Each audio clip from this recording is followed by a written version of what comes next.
എളുപ്പത്തിൽ തയ്യാറാക്കാൻ പറ്റുന്ന ഒരു മാങ്ങാച്ചാറിൻ്റെ റെസിപ്പി ആയിട്ടാണ് ഞാൻ ഇന്ന് വന്നേക്കുന്നത്. അപ്പോൾ നമുക്ക് വീഡിയോയിലേക്ക് പോയാലോ? അതിനു മുന്നേ എൻ്റെ ചാനൽ ആദ്യമായിട്ടാണ് നിങ്ങൾ കാണുന്നതെങ്കിൽ ഒന്ന് സബ്സ്ക്രൈബ് ചെയ്യാം കേട്ടോ.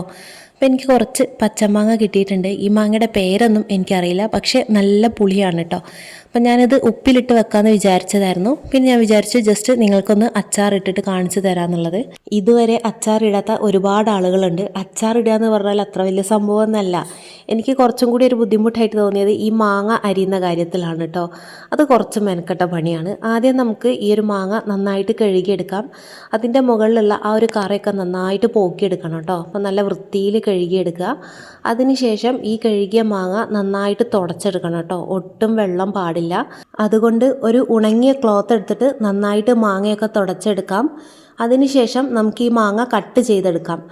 ഞാനിപ്പം ഇങ്ങനെ ചെറുതായിട്ടാണ് കട്ട് ചെയ്യുന്നത്. നിങ്ങൾക്ക് എങ്ങനെയാണോ ഇഷ്ടം ആ ഒരു രീതിയിൽ കട്ട് ചെയ്തെടുക്കാം. നീളത്തിലാണെങ്കിൽ അങ്ങനെ, നമുക്ക് എന്ത് ഷേപ്പിലാണോ വേണ്ടത് ആ ഒരു ഷേപ്പിൽ കട്ട് ചെയ്തെടുക്കുക. ഈ മാങ്ങച്ചാർ ഉണ്ടാക്കുന്നതിൽ എനിക്ക് കുറച്ചും കൂടി ഒരു ബുദ്ധിമുട്ടായിട്ട് തോന്നിയത് ഈ മാങ്ങ അരിഞ്ഞെടുക്കുന്നത് തന്നെയാണ്. ഞാൻ ഒറ്റയ്ക്കാണ് അരിഞ്ഞെടുക്കുന്നത്. ഒന്നോ രണ്ടോ മാങ്ങയാണെങ്കിൽ വലിയ പ്രശ്നമില്ല. പക്ഷേ ഇതൊരു 10-25 മാങ്ങ പോലെ ഉണ്ട്. എന്തായാലും ഞാനിതാ മാങ്ങയൊക്കെ അരിഞ്ഞെടുത്ത് സെറ്റാക്കി എടുത്തിട്ടുണ്ട്.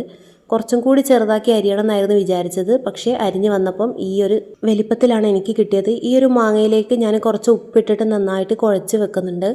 അതിനുശേഷം ചെറിയൊരു പാൻ എടുത്ത് അടുപ്പത്ത് വെച്ചിട്ടുണ്ട്. കുറച്ച് ഉലുവ, ഒരു 2 സ്പൂൺ ഉലുവ എടുത്തിട്ട് ജസ്റ്റ് ഒന്ന് വറക്കുന്നുണ്ട് കേട്ടോ. പക്ഷേ ഈ ഉലുവ മുഴുവനും നമുക്ക് അച്ചാറിലേക്ക് വേണ്ട. ഉലുവ മിക്സിയിൽ പൊടിഞ്ഞ് കിട്ടണമെങ്കിൽ കുറച്ച് കൂടുതൽ വേണം. അതുകൊണ്ടാണ് ഇത്രയും അളവിലെടുത്തത്. ബാക്കി വരുന്ന ഉലുവ നമുക്ക് ഇവിടെ സ്റ്റോർ ചെയ്ത് വെക്കാം. ഉലുവയൊക്കെ നന്നായിട്ട് പൊടിച്ചെടുത്തിട്ടുണ്ട്. അത് നമുക്കൊരു സൈഡിലേക്ക് മാറ്റി വെക്കാം. അടുത്തതായിട്ട് കുറച്ച് കടുക് എടുക്കുന്നുണ്ട്. അത് ഇതുപോലെ ഒരു കുട്ടിയമ്മിയിലേക്ക് ഇട്ട് കൊടുത്തിട്ട് ചെറുങ്ങനെ ചതുക്കിയിട്ട് അതിൻ്റെ പരിപ്പ് വേർതിരിച്ചെടുക്കുന്നുണ്ട് കേട്ടോ. ഇനി ഈ ഒരു അമ്മിക്കുട്ടി ഇല്ലെങ്കിലും പ്രശ്നമില്ല. കവറിലോ അല്ലെങ്കിൽ പ്ലേറ്റിലോ വെച്ചിട്ട് ഒരു ഗ്ലാസ് കൊണ്ട് ജസ്റ്റ് ഒന്ന് ചതുക്കി കൊടുത്താലും മതി. ഇനി അരിഞ്ഞു വെച്ച മാങ്ങയിലേക്ക് കുറച്ച് മുളക് പൊടി, കുറച്ച് ആ ഒരു കടുക് പൊടിച്ചത്, അതുപോലെ കുറച്ച് മഞ്ഞൾപ്പൊടി, ഇതെല്ലാം കൂടി ചേർത്തിട്ട് നന്നായിട്ട് ഇളക്കി യോജിപ്പിക്കുക. അതിനുശേഷം ഈ ഒരു മാങ്ങ 1 മണിക്കൂർ റെസ്റ്റ് ചെയ്യാൻ വയ്ക്കുക കേട്ടോ. ഞാനിപ്പം ഒരു 1.5 മണിക്കൂർ റെസ്റ്റ് ചെയ്യാൻ വെച്ചിട്ടുണ്ട്. ജസ്റ്റ് ആ ഒരു മഞ്ഞളും മുളകൊക്കെ ഒന്ന് അതിൽ പിടിക്കാൻ വേണ്ടിയിട്ടാണ്. അതിനുശേഷം ഒരു വട്ടച്ചെമ്പ് എടുത്ത് അടുപ്പത്ത് വയ്ക്കുക. ചെമ്പ് ചൂടായതിന് ശേഷം എണ്ണ ഒഴിച്ച് കൊടുക്കുക. ഒരു 2-3 ടീസ്പൂൺ എണ്ണ. അതിനുശേഷം കടുകിട്ട് പൊട്ടിക്കുക. നിങ്ങൾക്കിതിൽ വേണമെങ്കിൽ വറ്റൽമുളകൊക്കെ ഇട്ട് കൊടുക്കാം. ഞാൻ തൽക്കാലം വറ്റൽമുളക് ഇടുന്നില്ല. കടുക് പൊട്ടിക്കഴിഞ്ഞതിന് ശേഷം അതിലേക്ക് ഇഞ്ചി, കറിവേപ്പില, വെളുത്തുള്ളി, പച്ചമുളക്, ഇത് 4ഉമാണ് നമ്മൾ ചേർത്ത് കൊടുക്കേണ്ടത്. ഇഞ്ചി ഞാൻ നന്നായിട്ട് ചെറുതായിട്ട് അരിഞ്ഞെടുത്തിട്ടുണ്ട്. പച്ചമുളക് ഒരു 4 പോലെ അതും അരിഞ്ഞെടുത്തിട്ടുണ്ട്. പിന്നെ വെളുത്തുള്ളിയും ഇഞ്ചിയൊക്കെ ഓപ്ഷണലാണ്. നിങ്ങൾക്ക് ആവശ്യമുണ്ടെങ്കിൽ മാത്രം ചേർക്കുക. ഇനി ഇഷ്ടമില്ലാത്ത ആളുകളാണെങ്കിൽ നിങ്ങൾക്കത് സ്കിപ്പ് ചെയ്യാം കേട്ടോ. ഞാനിപ്പോൾ എന്തായാലും വെളുത്തുള്ളിയും ഇഞ്ചിയും ചേർക്കുന്നുണ്ട്.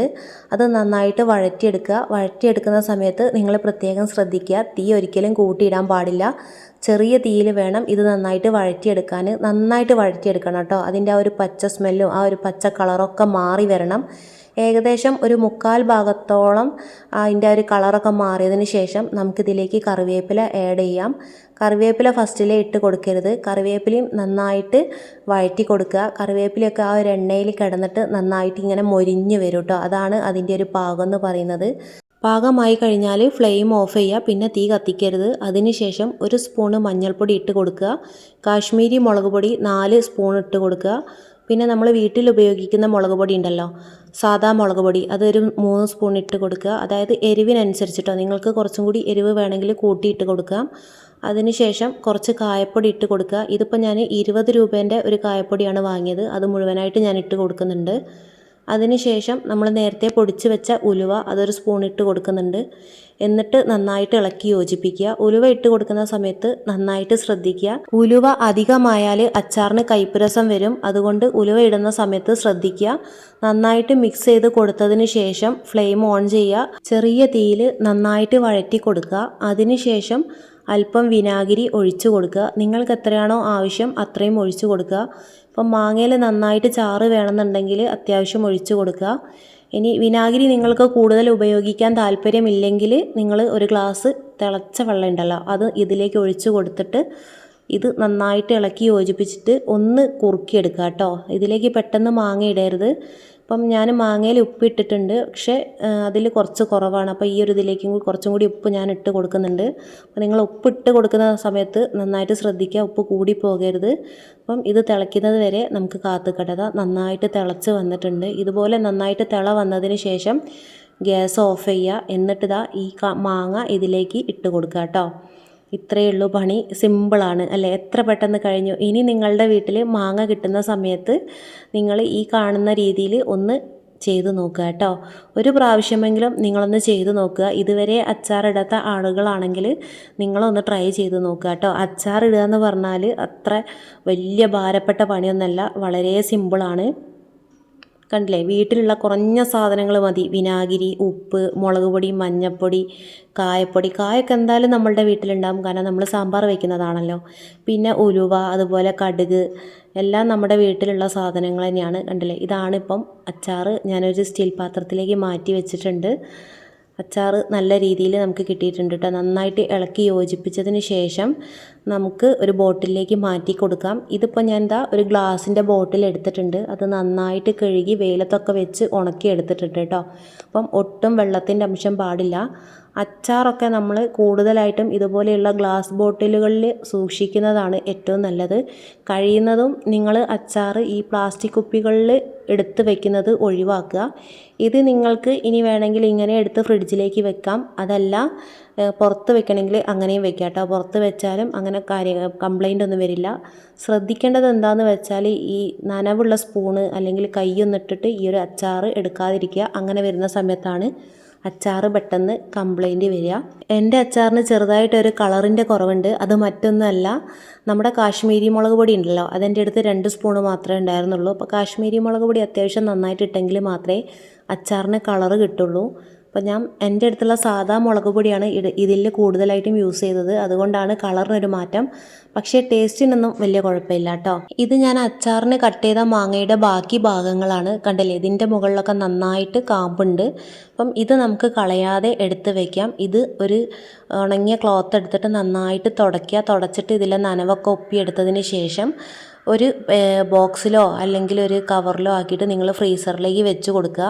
ഈ മീൻകറികളൊക്കെ വെക്കുന്ന സമയത്ത് ഈറ്റാൽ ഓരോ മാങ്ങ എടുത്ത് ആ കറിയിൽ ഇട്ട് കൊടുത്താൽ മതി. അതുപോലെ ചക്കക്കുരു മാങ്ങയൊക്കെ വെക്കുമല്ലോ, അപ്പോൾ ചക്കക്കുരു ഒക്കെ ഉണ്ടെങ്കിൽ ഇതുപോലെ 2-3 മാങ്ങയും ചക്കക്കുരു ഒക്കെ ഇട്ട് തേങ്ങ അരച്ച് വെച്ചാൽ നല്ല ടേസ്റ്റ് ആയിരിക്കും. ഇത് നല്ല പുളിയുള്ള മാങ്ങയാണ്. പുളിയുള്ള മാങ്ങയ്ക്ക് പ്രത്യേക ടേസ്റ്റ് ആയിരിക്കും. ഇനി അല്ലെങ്കിൽ നമുക്ക് കടുമാങ്ങയും വെക്കട്ടോ. ഈ ഒരു മാങ്ങ വെച്ചിട്ട് മുളകൊക്കെ ഇട്ട് കടുമാങ്ങ വയ്ക്കാം. അല്ലാതെ ഈ ഒരു മാങ്ങ മാത്രം ഇട്ടിട്ട് തേങ്ങ അരച്ചിട്ട് അങ്ങനെയും വയ്ക്കാം. എങ്ങനെയാണോ നിങ്ങൾക്ക് സൗകര്യം അതുപോലെയൊക്കെ വയ്ക്കാം. എന്നെപ്പോലെ മാവും മാങ്ങയും ഒന്നും ഇല്ലാത്ത ആളുകൾക്കാണ് ഇതൊക്കെ കൂടുതൽ പ്രയോജനപ്പെടുക. എനിക്കിപ്പം ഇതൊരാൾ തന്ന മാങ്ങയാണ്, അതുകൊണ്ട് ഞാൻ എന്തായാലും ഇത് കളയുന്നില്ല. ഇത് ഫ്രീസറിലേക്ക് എടുത്ത് വെക്കണം. മറ്റേത് എന്തായാലും ഞാൻ അച്ചാറിട്ട് വെച്ചിട്ടുണ്ട്. അപ്പോൾ നിങ്ങൾ ഒരു പ്രാവശ്യമെങ്കിലും ജസ്റ്റ് ഒന്ന് ട്രൈ ചെയ്ത് നോക്കുക കേട്ടോ. ഇതുവരെ അച്ചാർ ഉണ്ടാക്കാത്ത ആരെങ്കിലും ഈ ഒരു വീഡിയോ കാണുന്നുണ്ടെങ്കിൽ നിങ്ങളൊന്ന് കമൻറ്റ് ചെയ്യുക. അതുപോലെ ഞാൻ ആ ഒരു മസാലയിലേക്ക് വിനാഗിരി ഒഴിച്ചിരുന്നു. ഇനി നിങ്ങൾക്ക് വിനാഗിരി ഒഴിക്കുന്നതിനോട് വലിയ താല്പര്യമില്ലെങ്കിൽ വിനാഗിരിക്ക് പകരം തിളച്ച 2 ഗ്ലാസ് വെള്ളം ഒഴിച്ച് കൊടുത്താൽ മതി. എന്നിട്ട് ജസ്റ്റ് ഒന്ന് വറ്റിച്ചെടുക്കുക കേട്ടോ. വിനാഗിരി ആവശ്യമില്ലെങ്കിൽ നിങ്ങൾക്ക് സ്കിപ്പ് ചെയ്യാവുന്നതാണ്. അതുപോലെ വേണമെങ്കിൽ ഒരു സ്പൂണ് പഞ്ചസാരയും ഇട്ട് കൊടുക്കാം. പഞ്ചസാര ഇട്ട് കൊടുത്താൽ കുറച്ചും കൂടി നല്ലതാണ്. നമ്മുടെ എരിവിനെയൊക്കെ ബാലൻസ് ചെയ്യിപ്പിക്കും. അതുമാതിരി പെട്ടെന്ന് കേടാവില്ല കേട്ടോ അച്ചാർ. അങ്ങനെ ഒരു ഗുണം പഞ്ചസാരയ്ക്ക് ഉണ്ട്. നിങ്ങൾക്ക് താല്പര്യം ഉണ്ടെങ്കിൽ മാത്രം 1 അല്ലെങ്കിൽ 1.5 സ്പൂണ് പഞ്ചസാരയോ ഇട്ട് കൊടുക്കാം. ഞാനിതിൽ 1 സ്പൂണ് പഞ്ചസാര ഇട്ട് കൊടുത്തിട്ടുണ്ട്. അത് വിനാഗിരിയൊക്കെ ഒഴിച്ച് ആ ഒരു അച്ചാറിൻ്റെ ആ ഒരു മസാല തിളച്ച് വരുന്ന ഒരു സമയമുണ്ടല്ലോ, ആ ഒരു സമയത്ത് നമുക്കൊരു സ്പൂണ് പഞ്ചസാര ഇട്ട് കൊടുത്താൽ മതി. അപ്പം ഇന്നത്തെ വീഡിയോ ഇത്രയൊക്കെ തന്നെയുള്ളൂ. വീഡിയോ എല്ലാവരും ലൈക്ക് ചെയ്യുക. അതുപോലെ നിങ്ങളുടെ അഭിപ്രായങ്ങളൊക്കെ ഒന്ന് കമൻറ്റിൽ പറയാം കേട്ടോ. ഓക്കെ.